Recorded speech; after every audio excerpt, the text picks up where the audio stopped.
Yesterday, I just finished playing a video game called Brazilian Drug Dealer 3. I opened a portal to hell in the favela trying to revive whatever you said. This game is so good. I gotta tell you about it, man. It's so good.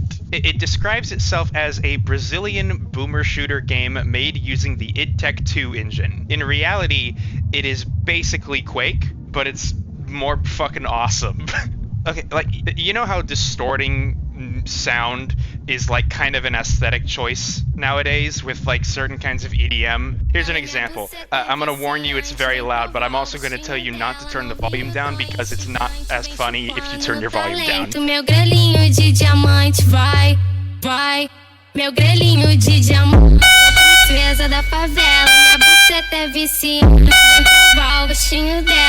That was only tangentially related. I kind of just wanted to show it to you because it was Brazilian and very funny. But I think that the game, Brazilian Drug Dealer 3, is funny and also genuinely really fucking good for all of the same reasons.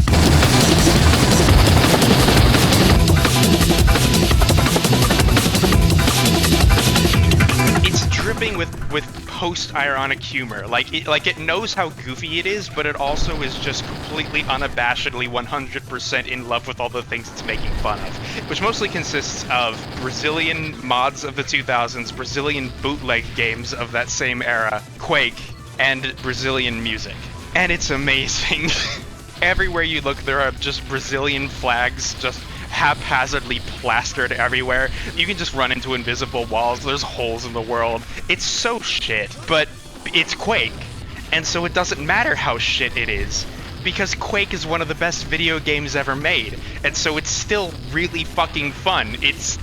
But even that, no, that's underselling it. This game kind of like takes all of the shitty mods that you would see from community-made content back in the day, right? Where it's like, I put 400 people in a box and you can shoot them with a rocket launcher forever, you know, like the shit you'd make in middle school when you first find out that you can use a modding tool. It takes that and turns it into a level design that's honestly kind of compelling. The levels are paced pretty well. The dev seems to have a pretty good sense of when to let the player let loose and have fun, and when to present them with something a little more challenging. It never has a chance to fully get repetitive because it's always switching things up a little bit, which is not something I would expect from a game that looks like this. It's kind of peak. Okay, oh, dude, if you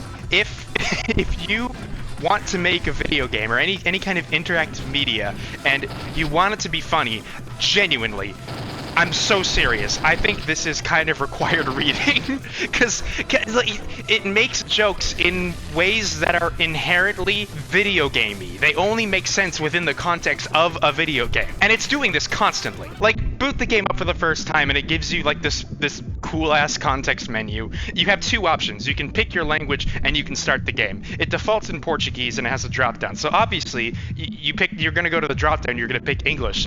You can't because there's only Portuguese. They turned a fucking drop-down menu into a setup and a punchline. This game was made by a visionary. I'm not gonna spoil the whole thing for you. I just think it's really funny, and I beat the whole thing in like a couple hours. I thoroughly enjoyed every second of it, and I think that you probably would too, and you should play it. And here's the link. Bye.